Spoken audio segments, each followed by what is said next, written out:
Amigos de las exclusivas de José Peguero, aquí estamos en otra entrega, una intervención dedicada para tratar el tema del duelo en la época navideña y nada mejor que con una especialista en la salud mental, Lorraine Isa, que es psicóloga clínica, terapeuta familiar y de pareja y especialista en intervención psicoterapeuta. ¿Cómo se siente? Yo me siento muy bien y agradecida por esta invitación. Qué bueno tener su presencia y sobre todo con un tema tan sensible como este. Así es. Sensible e importante, sobre todo en esta época. Claro que sí. El duelo en Navidad es un tema que todos tenemos pendiente y sobre todo por la carga emocional que trae consigo esta época. ¿Cómo se puede tratar esto? ¿Y qué usted ha podido identificar precisamente en nuestro país que es tan característico? Fíjate que las Navidades, y sobre todo en nuestro país, es un momento de mucha alegría, de mucho compartir, donde normalmente las personas están contentas, alegres, se baila, se toma su traguito la gente, se come mucho. Hay muchas invitaciones, tanto laborales como familiares, los amigos se reúnen, pero se nos olvida que muchas personas están atravesando procesos de duelo. Para las personas que nos escuchan es importante aclarar que el proceso de duelo es un proceso que atravesamos cuando perdemos a alguien o algo significativo en nuestras vidas. Sí. Puede ser un ser querido que haya fallecido, puede ser que se nos haya diagnosticado una enfermedad, puede ser que hayamos perdido el trabajo, puede ser que hayamos perdido la casa, ¿ok? Puede ser que hayamos perdido algo que para nosotros, algo material que para nosotros haya sido muy significativo, algo simbólico. Una pérdida con lo que hayamos tenido un vínculo especial, un vínculo fuerte y ya no lo tengamos. O sea, que no se limita únicamente a las personas que han perdido un ser querido. No se limita a eso solamente. Sino que se extiende hacia otras áreas que ya usted ha mencionado. Exactamente. ¿Por qué es tan fuerte esa carga emocional en Navidad? Es muy fuerte porque fíjate, al momento en el que todo el mundo está celebrando, yo me siento triste, yo me siento desdichada, yo me siento desesperanzada y me siento como con el compromiso de estar feliz, de estar alegre y de estar feliz para el otro y por el otro. Muchas veces uno de los errores que cometemos es que le decimos al que está triste, pero vamos, tú tienes que salir de ahí, de esa tristeza.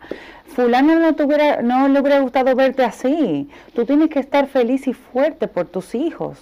Y son de los errores que como familiares o amigos cometemos de decirle al doliente que tiene que salir de ese hueco de tristeza, de ese túnel oscuro, para estar bien. Eso es uno de los errores. Entonces el doliente que está en un proceso oscuro, gris, que está buscando la manera de sobrevivir la Navidad, de sobrevivir un momento, una época tan alegre, que puede ser nostálgica en ocasiones, pero que donde puede sentir la presión, como te menciono, una presión familiar, una presión social, donde se supone que hay que estar bien, que hay que estar alegre, contento, que hay que estar compartiendo, y vienen los familiares a agregarle a esto lo complica un poquito más. ¿Y qué es lo adecuado para tratar entonces a una persona que de repente se siente triste y que, como usted explica, la gente lo que le dice es que se ponga el chip de gozo sin antes analizar por qué está triste? Lo adecuado es, José,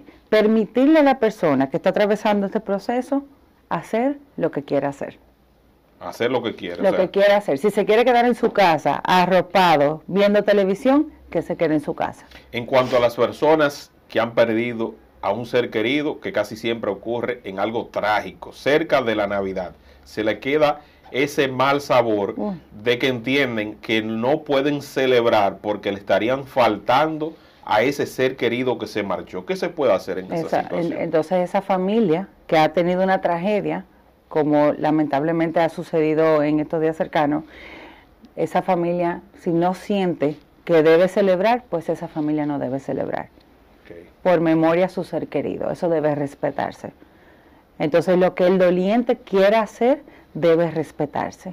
Y lo que los otros familiares podrían hacer es preguntarle a los dolientes, ¿hay algo en lo que podamos ayudar?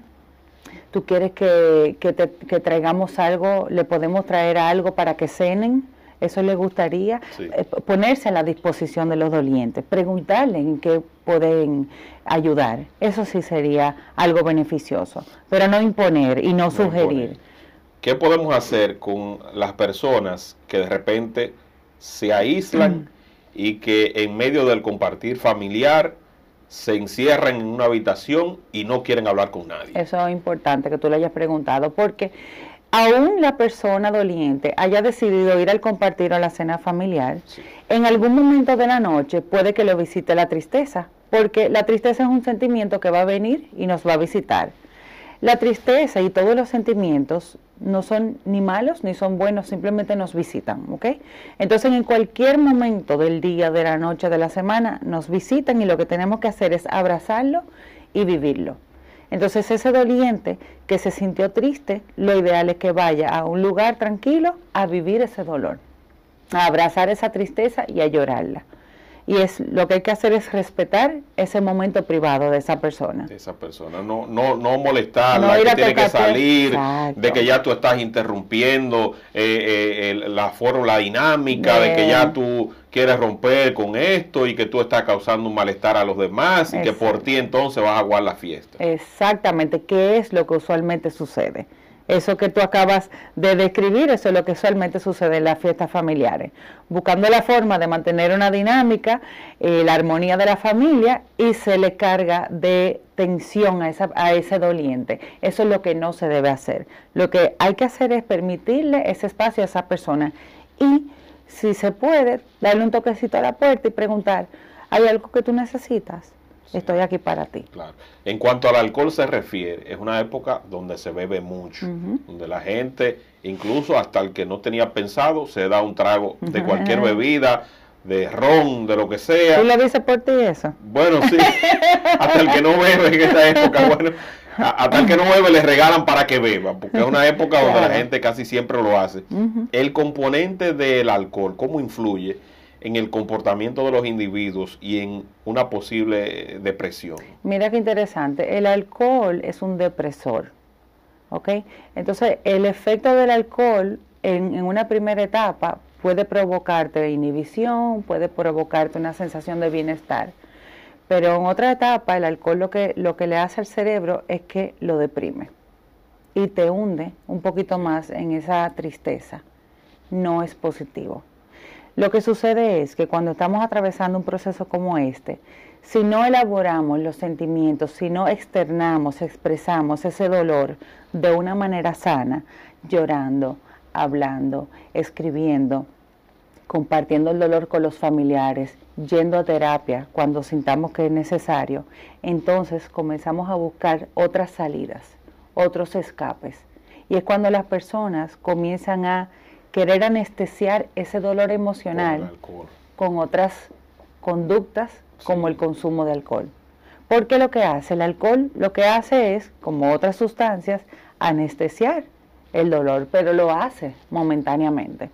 Cuando el efecto pasa, el dolor sigue estando ahí y un poquito peor. ¿Y aquellos que consumen droga entonces? Uy, todavía peor, porque el problema de la droga, José, es que mientras el consumo... Digo, drogas alucinógenas, porque sí, el alcohol es una droga controlada. Sí, lo que pasa con la droga es que el consumo tiene que ir a un aumento constantemente, porque el primer efecto que le hace a tu cerebro la droga, ya cuando tú lo haces periódicamente, no va a ser el mismo, y tu cerebro va a querer aumentar la dosis de la sustancia, o va a querer cambiar la dosis para buscar ese efecto inicial.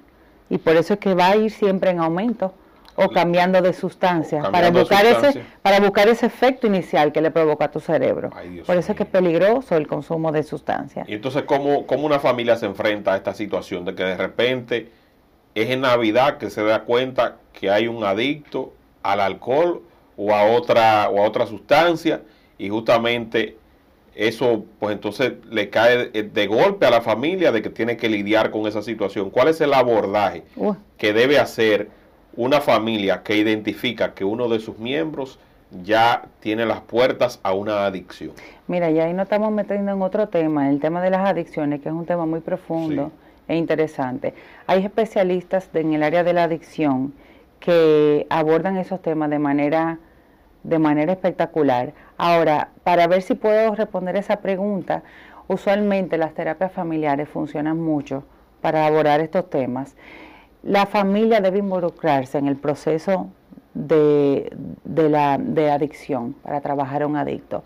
A los adictos usualmente no les gusta ir a terapia, ¿ok? Porque no reconocen que hay un problema. Pero el adicto lo que hace es que está reflejando un problema familiar, ¿ok? Sí. O está buscando la forma de escapar de situaciones emocionales que no fueron elaboradas, pérdidas, duelos, procesos difíciles, conflictivos que no supo elaborar y que no han sanado en su interior. Claro. Y lo que hizo fue buscar un escape. Otra vía, sí. En cuanto al duelo se refiere, y retomando este tema, a esta familia que observamos de 6 integrantes que justamente perdieron la vida en el vuelo de Lidosa que cayó en las proximidades del aeropuerto de las Américas, ¿qué tratamiento inmediato o qué atención inmediata se les puede poner a esos seres queridos que se enteraron incluso hasta por las redes sociales de que esto pasó sin que alguien o sin que una autoridad o alguien competente les dijera que eso acababa de pasar? Qué penoso, qué tragedia. Y en esta época navideña, fíjate, esa familia tiene que estar devastada. La familia de todos los que estaban en ese avión. A esa familia les toca un trago muy amargo. Les toca atravesar todos los procesos, los rituales de, no sé si hayan encontrado los cuerpos. Sí. No sé si puedan hacer el ritual de, ¿verdad? La funeraria. La cristiana sepultura. La cristiana sepultura. Si no lo van a poder hacer, entonces tienen que hacer un ritual simbólico para poderse despedir de sus seres queridos. ¿Y cómo se hace ese ritual? O sea, hay diferentes formas, pero los rituales simbólicos se hacen como si los cuerpos estuvieran, y se busca la forma de despedirse, de decirle algunas palabras, de escribirles cartas de despedidas, llorar, ¿verdad? Como si se estuvieran despidiendo con el cuerpo presente. Wow. ¿Y qué traumas entonces causa el hecho de que no exista, por ejemplo, lo del cuerpo presente para la despedida?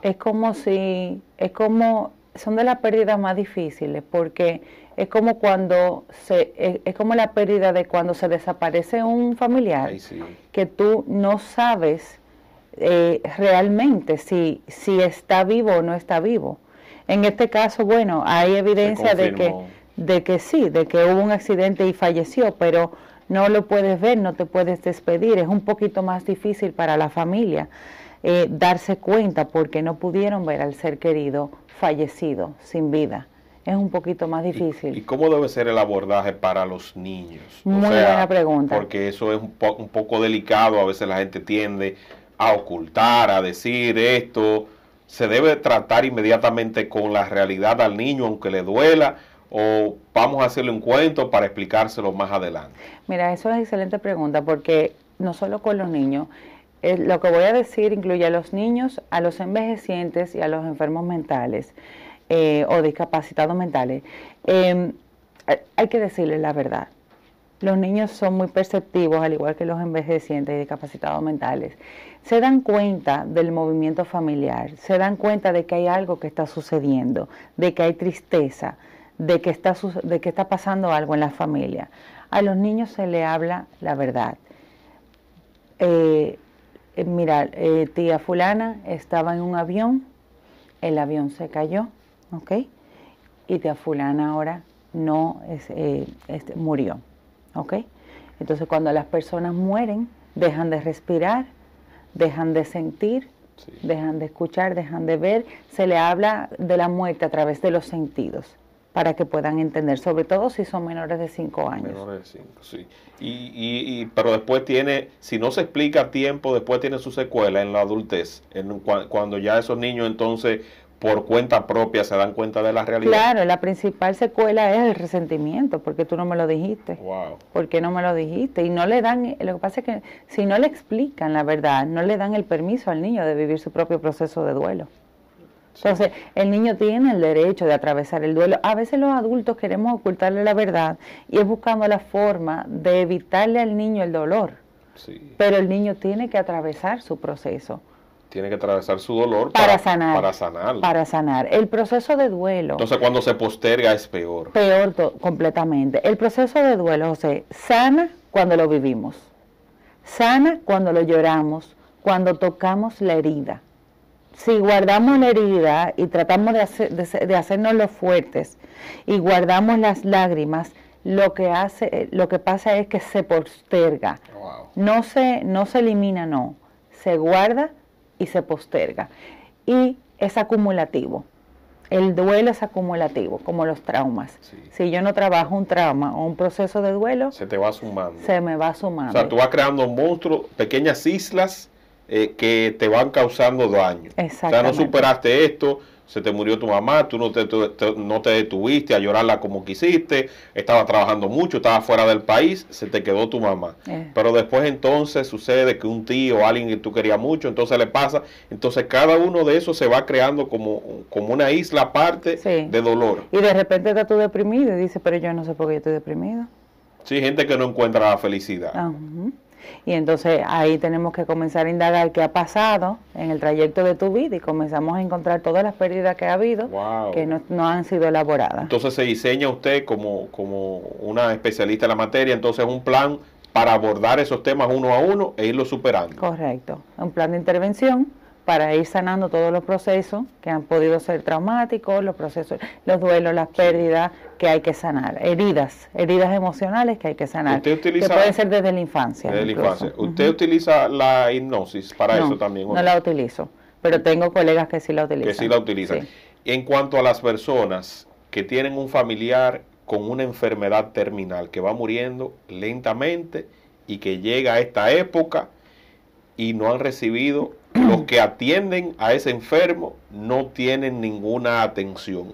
Descríbame este cuadro y cómo puede abordarse. Sí, mira, los cuidados paliativos, que cuando cuidamos a un enfermo, el cuidador se desgasta muchísimo, porque está atravesando un proceso de duelo anticipado. Bueno, o sea, muchas veces los hijos cuidan a los padres envejecientes, por ejemplo, o cuidan a un padre enfermo, por enfermedad de cáncer, que lo va pagando como una velita. También pasa mucho con las enfermeras, pero hablando de familiares, que son los dolientes más cercanos, y se descuidan, la parte emocional se descuida, y eventualmente ese estrés y ese dolor se va acumulando. Hay una satisfacción de la entrega, del cuidado que se le entregó a esos padres, pero hay un proceso ahí de tristeza y de dolor que no se va tomando en cuenta. ¿Y qué abordaje debe tener un cuidador para que ya en el momento del desenlace, de la despedida de ese ser querido, esa persona empiece a rehacer su vida? Porque entonces a veces ya se murió esa persona que tenía esa enfermedad. Entonces se queda en el chip como que si esa persona estuviera viva todavía, y siente como el deber de estar haciendo algo y que debió hacer algo mucho más de lo que había hecho, y existe como ese sentimiento de culpa, de que quizás yo debía hacer algo antes para que no estuviera así, me fui al supermercado y cuando llegué ya se murió, yo no estaba ahí cuando se murió, ya lo descuidé, no le puse el oxígeno, ese tipo de cosas. Sí, se puede dar el sentimiento de culpa, también se puede dar el sentimiento de vacío, porque si es un cuidador que deja su vida para encargarse solamente de ese padre o de esa madre envejeciente, entonces cuando esos padres fallecen, ¿con qué se queda? Si esa vida ya se la entregó a esos padres, la abnegación era a esos padres. Entonces, es difícil. Es muy difícil. Yo conozco un cuadro de alguien que su padre cayó en una situación difícil y entonces se ha dedicado de lleno. Una pareja uno de los dos se ha dedicado de lleno a entregarse a su papá, pero en la casa no está tan presente como debería estar. Entonces está atendiendo lo que tiene que atender, pero también está descuidando otra área. ¿Y cómo se puede tratar ese balance? Hay que buscar el balance. Hay que buscar el balance, porque lo que sucede es que ven el fin de la vida de ese padre y van abandonando la casa la familia que se creó. Entonces, cuando fallezca ese padre, entonces se va a quedar ese vacío. Va a haber una satisfacción del trabajo cumplido, pero se va a quedar un vacío y entonces va a haber un desbalance en la otra parte de la vida, en la familia, sí, porque se abandonó. Y entonces hay que trabajar con el abandono de los hijos, ¿verdad? Que se sintieron abandonados emocionalmente, se puede crear un desequilibrio, sí, en esa familia. ¿Y qué ejercicios usted recomienda preventivos para este tema de duelo, para que la gente pueda amortiguar esta carga emocional en los días venideros, porque ahora todavía estamos temprano en Navidad y el trago más fuerte se acerca en la medida que llega Nochebuena y Año Nuevo? Mira, hay muchas personas que hablan con sus seres queridos que partieron, hablan a través de cartas, sí, hablan desde su corazón, porque tú sabes que cuando perdemos un ser querido, la relación no termina, sino que cambia. Sí. ¿Okay? Ya no la tenemos físicamente, ya no la olemos, ya no la sentimos a esa persona, ya no la escuchamos, pero sí la sentimos emocionalmente y la recordamos. Se nos queda en la memoria y en nuestro corazón. Yo conozco personas que han perdido a sus seres queridos y se mantienen hablándole por WhatsApp. Wow. Y eso lo mantiene cerca. Conozco personas que le escriben cartas a sus seres queridos. Conozco personas que tienen diálogos internos con sus padres. ¿Qué hago, papi? ¿Qué tú harías en esta situación? Esos son ejercicios saludables que sí, la gente puede emplear y que no le van a acarrear ningún problema. Lo que te ayude. Recomienda que visiten también las tumbas. Por supuesto, sí. Si te hace sentir bien, sí. Llevarle flores, ese mismo escrito, que una velita, una cartita. Hay algunos rituales, por ejemplo, de reunirse con la familia, sí, ver fotos, ver videos, hacer anécdotas de ese ser querido que ya no está.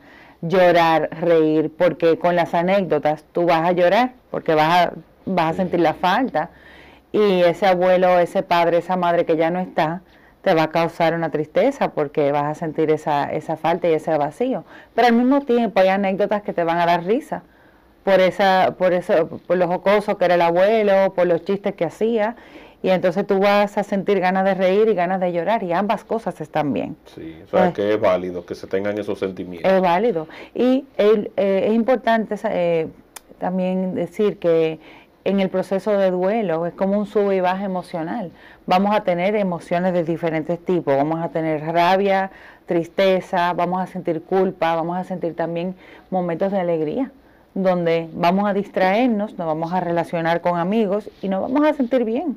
Sí. Y está bien sentirnos bien, porque es que el cerebro no aguanta 24 horas de tristeza. Así mismo es. Y en cuanto a esas parejas que se le murió el esposo, la esposa, hay una situación especial que deba tratarse, así que de repente se fue en Navidad y que tú lo querías o la querías mucho y no te has dado el chance de sanar, y eso no te permite, incluso por la misma época en que ocurrió el evento, reencauzarte hacia otro norte y empezar otra vida y tener otra pareja y entender que la vida pues entonces sigue. Llorar. Hay que llorar. Hay que llorar, hay que hablar, hay que escribir, hay que hablar con personas que no te juzguen. Eso es muy importante, José, porque sí, hay personas que te van a escuchar y te van a decir, mira, pero ya es hora de seguir adelante, ya pasó un año y ya tú eres joven todavía, sí, tú tienes que seguir, mira, ya tus hijos son grandes, tú tienes que buscarle un papá o una mamá a tus hijos que son chiquitos. O sea, hay una serie de teorías que la gente aconseja con la mejor de las intenciones, pero cada quien decide. Y el duelo, si tú me preguntas de un tiempo, lo que habla la literatura, habla de que el duelo puede durar de 1 a 2 años. De 1 a 2 años. De 1 a 2 años. Pues, o sea, a los 2 años, a partir de ahí, ya la persona comienza a ver otros norte, como tú mencionas. Y aquellos que viven entonces en un duelo eterno, ya, esa mujer que se quiere quedar viuda, de ese hombre que dice yo no me vuelvo a casar. Ya esa es otra decisión, es una decisión que podemos respetar. Pero no es que esa persona esté enferma mental porque no quiera necesariamente. Pues aquí se interpreta, se quedó loco, ya no quiere a nadie. Sí, no necesariamente, a menos que haya un duelo patológico. Por ejemplo, sí, si es una señora que todavía después de los 2 años le pone el plato a su esposo en la mesa, sí, ya estamos hablando de un duelo patológico. Sí. Que si le hace la cama y le habla y le pone la almohada y le lleva el café, ya estamos hablando de un duelo patológico. Sí. Y en cuanto a las mascotas se refiere, porque también tenemos que incluir a los animales que tienen un componente emocional bastante fuerte. Eso es un miembro más de la familia. Y afecta a todos casi de la misma manera. Por supuesto. Porque el perrito, el gatico, entonces se convierte ya como... Eso es un duelo no reconocido, porque como es un perro, se murió y ya. Sí. Y pasa mucho con las parejas homosexuales. Sí. ¿Por qué? Porque como si es una pareja que no, la sociedad no la reconoce, la familia no la reconoce, nadie supo que existía, se murió, no se reconoce, no existió. Entonces ese doliente vive su duelo solo. Ay, Dios mío. O sea, que es todavía más difícil. Más difícil. Entonces el perrito, volviendo a tu pregunta, tiene que hacerse un ritual.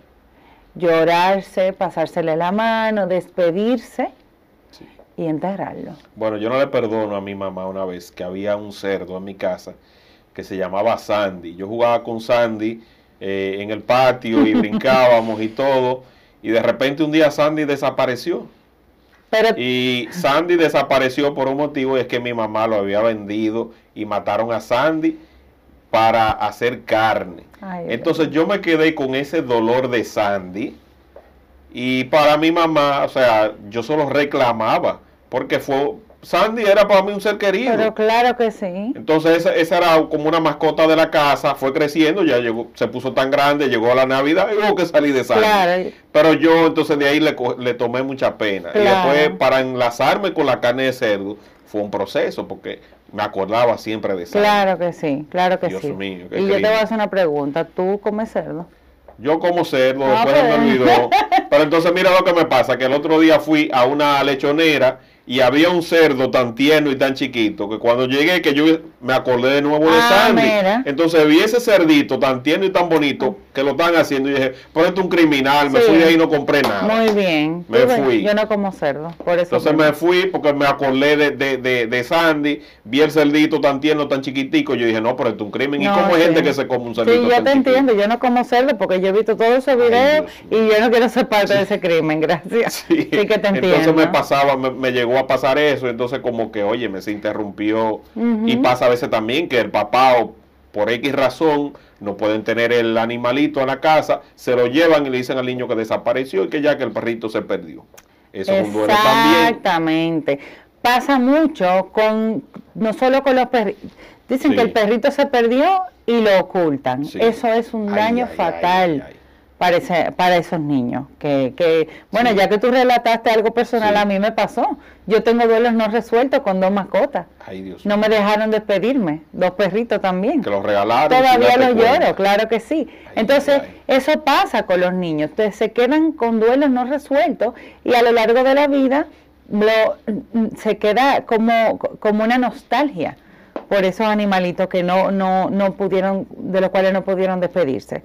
O sea, tremendo este tema, doctora. Yo creo que usted va a tener que volver para otra intervención. ¿Y ya terminamos? No hemos terminado, pero entiendo que debe regresar porque son temas súper interesantes y que nuestra audiencia va a valorar muchísimo, claro, porque sobre sí. todo es una situación complicada. Y esas personas que tienen esos amores cibernéticos, que justamente con la distancia, aunque no estén viviendo necesariamente un duelo, pero hay una especie de relación que debe llegar e imperar el contacto físico. Y hay un elemento, algunos componentes ahí que justamente se entrelazan y la gente quiere estar con esa persona. Bueno, mira, las relaciones a distancia son difíciles porque las relaciones necesitan del contacto. Y es un reto. Todas las relaciones son un reto y son un riesgo, porque tú te enamoras, crean un proyecto juntos, pero tú no sabes en qué momento va a terminar la relación, ya sea porque los sentimientos tuyos cambien o los de la otra persona cambien y termine la relación, o porque alguien fallezca. ¿Okay? O sea que siempre es un riesgo la relación, sobre todo si es a distancia. Entonces, dime. Y de esos familiares que por X razón se fueron del país, los dominicanos que se van para Estados Unidos, para cualquier región del mundo, para Europa, y aquí se le murió su mamá. Y entonces están haciendo un proceso de que están legalizándose y no pueden venir. el duelo es duro ahí, a distancia, porque tú quieres dejarlo todo por allá y venir, pero al mismo tiempo sabes que si vienes, entonces pierdes, lo perdiste todo. Es sumamente doloroso. Y ese tipo de duelo es buscar la forma. Mira, familiares que están en ese mismo proceso, lo que hacen es que les piden a los familiares que están presentes fotos y videos. Wow. Para ver al cuerpo sin vida. Sí. ¿Okay? Para poder, ¿es sano eso, hacer eso? Sí, es sano, es sano. Ver y grabar el funeral, grabar ¿verdad? El entierro, para ellos estar presentes. ¿Okay? Muchas veces también envían una carta para que un familiar lo lea en el momento del entierro. O sea, que es sano. Sumamente y sobre sano. este fenómeno de estas, ahora que están las redes sociales y demás, de estas personas haciéndose una selfie con alguien que falleció. Bueno, ¿qué te digo de eso? Pasa que con las redes sociales es que todo lo quieren, hay un narcisismo detrás de eso, todo lo quieren publicar, es como una forma de captar la atención a toda cuesta. Los valores se están yendo, no hay un respeto a la privacidad, no hay un respeto al cuidado de los valores familiares. Es difícil ahí. Hay una sociedad de antivalores. Eso es otro tema, que podemos abordar. En el país se da una situación de muchas personas que desaparecen. También a esas personas, a esos familiares de esas personas, merecen un tratamiento especial entonces. Porque ahí el duelo es mucho más complicado, porque si tú sabes que ya se murió, tú dices, bueno, se murió y está ahí.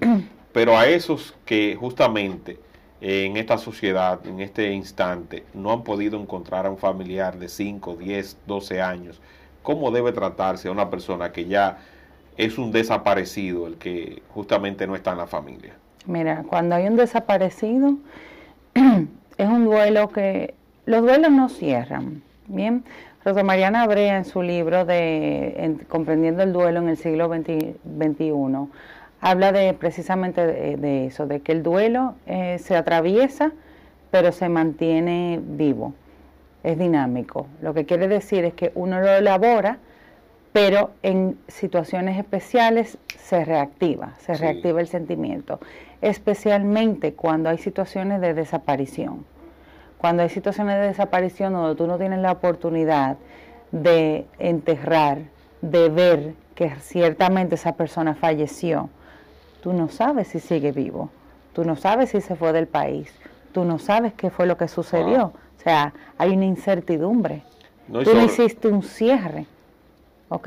Entonces, siempre queda la esperanza de si reaparecerá esa persona, porque al final está desaparecida y hay una esperanza viva. Y de seguir buscando, y la responsabilidad de seguir buscando, de que tú dices, bueno, yo tengo que hacer el esfuerzo porque yo no tengo la evidencia de que se murió. Y si tú dejas de buscar, hay una culpa. Hay una culpa porque dejaste de buscar. De hecho, hay una película, no recuerdo el nombre, donde la familia dejó de buscar y años después apareció el familiar y reclamó porque dejaron de buscar. Porque dejaron de buscarlo. O sea, wow, pero es tremendo. Sí. Eso es mucho más complejo de lo que yo pensaba. Sí, es tremendo. O sea, que el duelo realmente es un proceso bastante difícil, bastante complejo y tiene muchas aristas. Hay que tomarlo en serio porque no es tan sencillo y es universal, tiene síntomas universales, como por ejemplo, es natural que cuando tenemos una pérdida no tengamos la misma motivación, no querramos levantarnos, no tengamos el mismo apetito, se nos altere el sueño, las cosas que antes nos gustaban hacer ya no nos gustan, perdemos el interés de la vida, ¿ok? Por un tiempo. Entonces tenemos que comenzar a crear un nuevo sentido de la vida, sobre todo dependiendo del vínculo que teníamos con la persona que ya no está.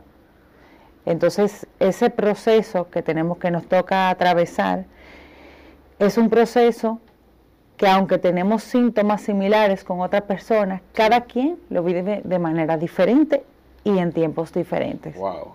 O sea que cada intervención de una persona de esa amerita una atención especial. No se tiene un cuadro general de lo que debe ser el comportamiento. Sí, si somos una familia de 6 y se nos muere el padre, cada hermano lo puede vivir de manera diferente. ¿Ok?